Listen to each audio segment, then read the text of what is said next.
Hi friends, welcome to Prerana and Sadhana. ఈరోజు మనం grammar పార్ట్లో భాగంగా అంటే టెట్కి సంబంధించిన గ్రామర్ని చూద్దాం. అంతకుముందు ఒక మోటివేషన్. ఎవరైనా కానీ ఎంత జ్ఞానం ఉన్నప్పటికీ దాన్ని ఇంప్లిమెంట్ చేయకపోతే వేస్ట్ అవుతుంది. కాబట్టి మీరందరూ కూడా బాగా చదివి ఇప్పుడు రాబోయే టెట్ ఎగ్జామ్లో బాగా మార్క్స్ సంపాదిస్తారని ఆశిస్తూ ఈ చిన్ని క్లాస్ని మీకోసం. ఈరోజు మనం ఒక స్టేట్మెంట్ని క్వశ్చన్గా ఎలా మార్చాలో చూద్దాం. గ్రామర్లో భాగంగా ఇది ఒక చిన్న టాపికే, మీ అందరికీ తెలిసే ఉంటుంది. అయినా ఒకసారి రీకాల్ చేస్తున్నట్టుగా చూడండి. ఒక స్టేట్మెంట్ ఏంటంటే the boy is a pool. The boy is a pool. ఇక్కడ ఈజ్ అనేది హెల్పింగ్ వర్బ్. దీంట్లో మనకి మెయిన్ వర్బ్ లేకుండా ఓన్లీ కేవలం హెల్పింగ్ వర్బ్ ఉంటే డైరెక్ట్ ఈజ్ని ముందర పెట్టేసి ద బాయ్ అనే సబ్జెక్ట్ని తర్వాత పెట్టేస్తే లాస్ట్కి క్వశ్చన్ మార్క్ ఇచ్చేస్తే కంప్లీట్ అవుతుంది. The boy is a pool, is the boy A pool, ఇలా చేయాలి. నెక్స్ట్ ఒకసారి చూడండి. I understand that he asked for more. In this sentence ఏముంది? ఈ సెంటెన్స్లో అండర్స్టాండ్ అనేది మెయిన్ వర్బ్గా ఉంది. ఇక్కడ కూడా మెయిన్ వర్బ్ అనేది లేదు.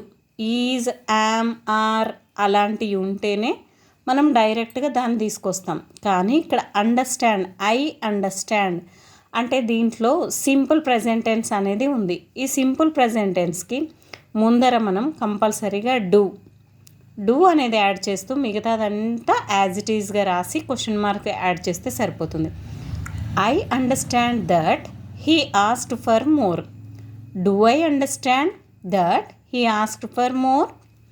ఈ విధంగా క్వశ్చన్ని కంప్లీట్ చేయొచ్చు. అయితే ఇక్కడ మనం ఆస్క్డ్ దగ్గరికి వెళ్ళకూడదు. ఫస్ట్ ఏదైతే ఉందో దాన్ని మాత్రమే తీసుకొని అండర్స్టాండ్ని బేస్గా తీసుకొని ఇక్కడ సింపుల్ ప్రెజెంట్ టెన్స్లో ఉన్న దీనికి కంపల్సరీగా డూ అనేది యాడ్ చేయాల్సి వస్తుంది. దెన్ నెక్స్ట్ ఒకటి ఆలివర్ ఆస్క్ ఫర్ మోర్. ఇక్కడ ఆస్క్స్ అని ఉంది. ఎందుకోసం? ఆలివర్ అంటే ఒక పర్సన్ నేమ్. పర్సన్ నేమ్ ముందర కానీ హీ, షీ, ఇట్ దాని ముందర కానీ ఆస్క్స్ అంటే ఎస్ఆర్ఈఎస్ అనేది యాడ్ అవుతుంది. అలాంటి టైంలో మనం డస్ని యూజ్ చేయాలి, డూని యూజ్ చేయకూడదు. Does Oliver ask for more. ఇక్కడ క్వశ్చన్లో అంటే స్టేట్మెంట్లో ఎస్ ఉంటుంది. మనం క్వశ్చన్ చేసేటప్పుడు అక్కడ ఎస్ని తీసేయాలి. ఇది రూల్. దీంట్లో రూల్ నెంబర్ 2లో భాగంగా. Next the boys took their places. The boys took their places. ఇక్కడ టుక్ అనేది టేక్, టుక్, టేకెన్ V2 ఫామ్లో ఉంది. కాబట్టి ఇది పాస్ట్, సింపుల్ పాస్ట్ టెన్స్ అని మనం ఫస్టే అబ్జర్వ్ చేయాలి. ఇక్కడ టుక్ అనేది మెయిన్ వర్బ్లో ఉంది. మనకి హెల్పింగ్ వర్బ్ ఉన్నప్పుడే దాన్ని ముందర డైరెక్ట్గా రాయాలి. కానీ హెల్పింగ్ వర్బ్ లేనప్పుడు మనం కంపల్సరీగా టుక్ ప్లేస్లో డిడ్ పెట్టేసి డిడ్ ద బాయ్స్ ఈ టుక్ని టేక్గా మార్చాలి. కంపల్సరీ డిడ్కి చాలా ఇంపార్టెంట్ ఉంది. డిడ్ ఉన్నప్పుడు ఖచ్చితంగా మనం ఏం చేయాలి? V1 మాత్రమే తీసుకోవాలి. V2 అసలే తీసుకోకూడదు. ఎక్కడ కూడా మనకి ఇంగ్లీష్ గ్రామర్లో డిడ్ తర్వాత మన V1 మాత్రమే వస్తుంది. V2 అసలు పెట్టకూడదు. Did the boys take their places. One more time, the boys took their places. ఈ స్టేట్మెంట్కి did the boys take their places. ఈ విధంగా these sentences are changed into a question by placing do, does, did at the beginning. Such questions are called yes or no questions. Then next type questions are there here. Changing the statements into yes or no questions. ఇక్కడ ఏంటి అంటే ఎలాంటివి? ఇక్కడ helping verbs అనేటివి ఉన్నాయి. ఈ helping వర్బ్స్లో can, will, was, are, is, am, are ఇలాంటివి కూడా ఉంటాయి. అవి ఉంటే మీరు డైరెక్ట్గా ముందు దానికి తీసుకొచ్చేస్తే క్వశ్చన్ అనేది అయిపోతుంది. ఒక్కటి చూడండి. I can do this work అని పెట్టుకుందాం. ఇక్కడ ఐ కెన్ డూ దిస్ లేక ఈ కెన్ని ముందుకు తీసుకొస్తే అయిపోయింది. Can I do this. Next one he will do that statement. ఇది విల్ హీ డూ దట్ ఇలా క్వశ్చన్గా మారుతుంది. అంటే ఏం చేస్తున్నాం మనం? సెకండ్ ప్లేస్లో ఉన్న హెల్పింగ్ వర్బ్ని సబ్జెక్ట్నేమో తర్వాత పెట్టాలి. ఇందులో స్టేట్మెంట్లోనేమో సబ్జెక్ట్ ఫస్ట్ ఉంటుంది, తర్వాత హెల్పింగ్ వర్బ్ ఉంటుంది, తర్వాత మెయిన్ వర్బ్ ఉంటుంది, ఆ తర్వాత ఎట్సెట్రాగా ఏదైనా వర్డ్ అనేది ఉంటుంది. ఇలా ఎలా చేస్తాం మరి చూడండి ఒకసారి. She was writing a letter. ఇక్కడ వాజ్ అనేది హెల్పింగ్ వర్బ్, రైటింగ్ అనేది మెయిన్ వర్బ్. అంటే మనం ఇక్కడ వాజ్ని ముందుకు తీసుకొస్తే సరిపోతుంది. Was she writing a letter, ఆమె లెటర్ రాస్తుందా, ఈ విధంగా క్వశ్చన్గా మారుతుంది. Next you are reading a book. యూఆర్లో కూడా మనం ఆర్ని ఏదైతే హెల్పింగ్ వర్బ్ ఉందో దాన్ని ముందుకు తీసుకురావాలి. Are you reading a book, ఈ విధంగా క్వశ్చన్ చేయాలి friends. Next you can drive a car. ఈ కెన్ కూడా ఇందాకట్లాగే can you drive a car. The next she has finished her work. Has she finished her work. Next he will return from Delhi tomorrow. Will he return from Delhi tomorrow. ఈ విధంగా క్వశ్చన్ని మనం చేయొచ్చు. ఎక్కువ confusion అంటే డూ, డిడ్, డస్. మనం ఏం చేయాలి ఇప్పుడు ఇంకా కొన్ని ఎగ్జాంపుల్స్ చూద్దాం. I like sweets. I like sweets. ఇక్కడ మెయిన్ వర్బ్ ఉంది, హెల్పింగ్ వర్బ్ లేదు. మనం హెల్పింగ్ వర్బ్ లేని సందర్భంలో డూ, డిడ్, డస్ అనే వాటిని గురించి తెలుసుకున్నాం ఇందాకే. అయితే ఇక్కడ లైక్ అనేది simple present tense. Simple present టెన్స్లో డూ మాత్రమే వస్తుంది. Do I like sweets. Then next question, you write poetry. Do you write poetry. Do you write poetry. ఈ విధంగా క్వశ్చన్ చేయాలి. Then next they play cricket. Do they play cricket. Then we eat rice. Do we eat rice.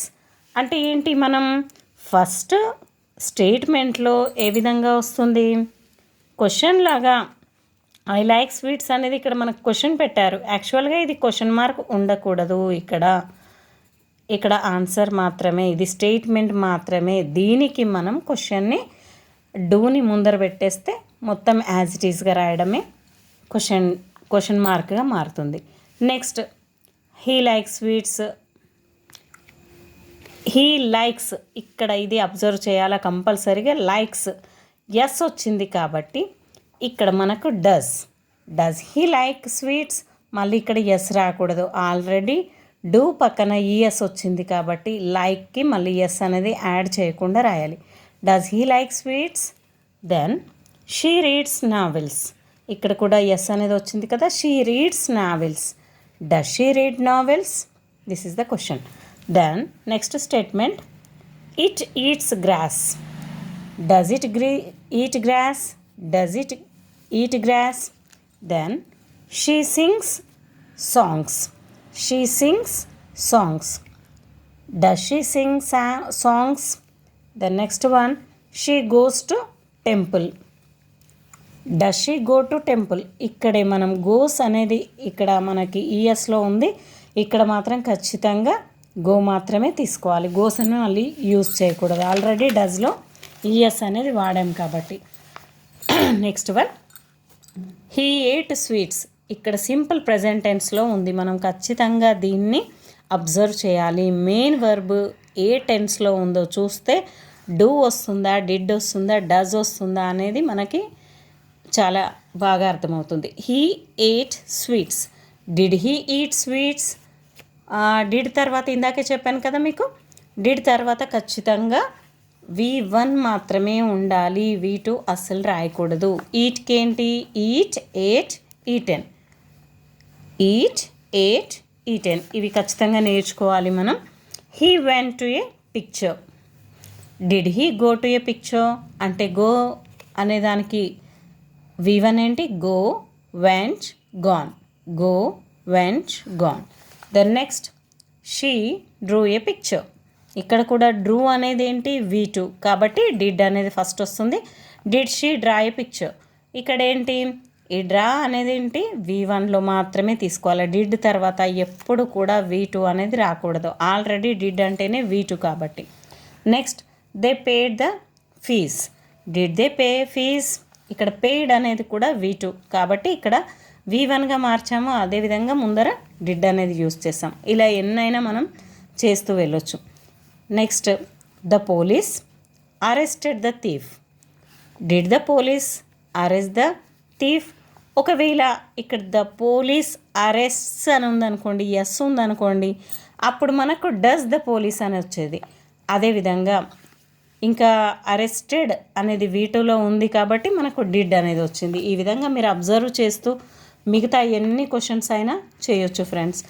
ఇక్కడ మాత్రం are కానీ, is కానీ, yam కానీ ఇలాంటివి వస్తే దాన్ని ముందర పెట్టేస్తే సరిపోతుంది.